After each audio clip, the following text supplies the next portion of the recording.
Var saki, un cik tad ilgā laikā tev tas aizņēma uzpulēti to virsmu, ko tu tur saki, ka var.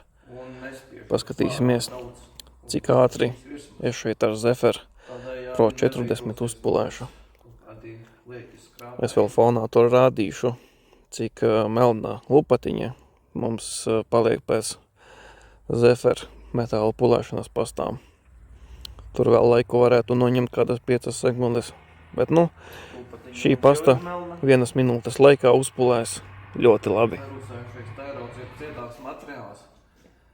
Līdz ar to viņu vajadzētu... Kur vēl joprojām, protams, lēnā garā, tur nesteidzoties. Visa šī pulēšana notiek.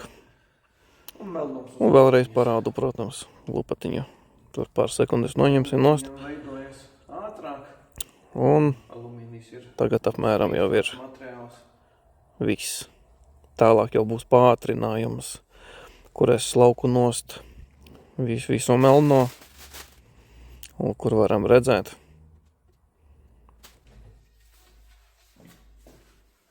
Pēc pirmās lietošanas reizes mums ir šāds spogulis.